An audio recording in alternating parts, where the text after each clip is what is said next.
కబ్జాదారుల నుండి తిరుపతిలోని ఎంఆర్పల్లి శ్మశాన వాటికను కాపాడండి అని స్థానికులు ఆవేదన వ్యక్తం చేస్తున్నారు. తిరుపతి ఎంఆర్పల్లి శ్మశానం కబ్జాకి గురైందన వల్ల ఇక్కడ అందరూ పార్టీ అతీతంగా ప్రతి ఒక్కరూ ఇక్కడికి వచ్చి శ్మశానాన్ని కాపాడుకోవటానికి ప్రతి ఒక్కరూ రావటం జరిగింది. వాళ్ళందరికీ ధన్యవాదాలు. ఇక ఈ శ్మశానం గురించి మేము ఆర్ఐకి, ఆర్డీఓకి, కలెక్టర్కి, కమిషనర్కి ప్రతి ఒక్కరికి మేము అర్జీలు ఇచ్చాం. వాళ్ళు బ్రహ్మోత్సవాలు అయిపోయినండి, 2 రోజులు మాకు టైం ఇవ్వండి, ఆ తర్వాత మేము వచ్చి దాని గురించి వెరిఫై చేసి శ్మశానాన్ని ఎక్కడికి పోనీయకుండా మేము కాపాడుతామని మాకు మాట ఇచ్చారు. ఆ మాటతో మేము గమనే ఉన్నాం. ఇక ఈ 2 రోజులు చూసి ఈ 2 రోజులు అధికారులు రాకపోతే మేమందరం ఇక్కడ పార్టీలకు అతీతంగా ఉండేవాళ్ళు అందరం కలిసి ఈ గోడ కట్టుకోవటానికి మేమందరం సమాయత్తం అవుతున్నాం.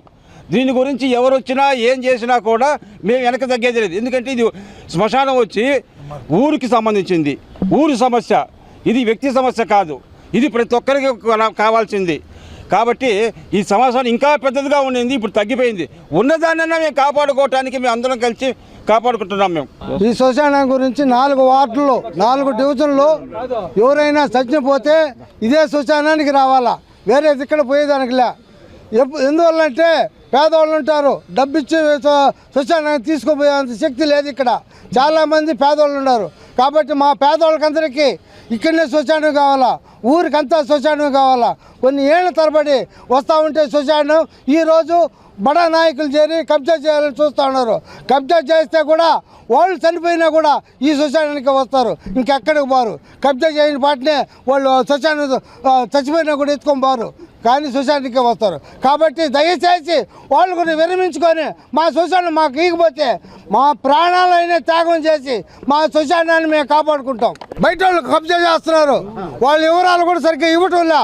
ఒక ఆమె ఇస్తే మా వదిలి అంటుంది, ఇంకొక ఆమె అయితే మా కోడలు అంటుంది. ఆ వివరాలు కూడా మాకు తెలియదు. కానీ అధికారులు కూడా ఇంతవరకు దాని గురించి సంధించడం లేదు.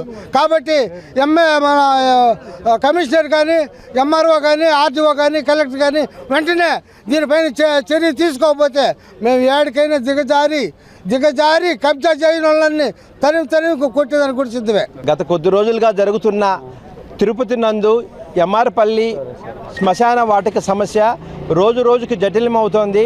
ఏంది దీనికి ప్రధాన కారణం అని చూస్తామంటే Tirupati deputy mayor RC Munikrishna దీని వెనక కథ, కర్మ, క్రియ అన్నీ తానే నడిపిస్తూ భాస్కర్ నాయుడు, శ్రీనివాసుల నాయుడు, మధు నాయుడు వీళ్ళ వెనక వాటాలు పంచుకుంటున్న డిప్యూటీ మేయర్ ఆర్సి మునికృష్ణ. ఎందుకంటే ప్రజాస్వామ్యంనే కూనీ చేసి నడి రోడ్లో అడ్డదిడ్డంగా కార్పొరేటర్ని కిడ్నాప్ చేసి డిప్యూటీ మేయర్ అయిన ఆర్సి మునికృష్ణకి ప్రజాస్వామ్య విలువలు ఏముంటాయి, శ్మశానాన్ని కబ్జా చేయడంలో అతిశయోక్తి కాదని తను నిరూపిస్తున్నాడు. ఎంత దుర్మార్గంగా అంటే అధికారాన్ని అడ్డం పెట్టి శ్మశానాన్ని కబ్జా చేసి 10 కోట్ల రూపాయలని ఈరోజు వాటాలు పంచుకుంటున్నారు. తక్షణమే అధికారులు దీని మీద స్పందించి చర్యలు తీసుకోవాలని డిమాండ్ చేస్తున్నాం.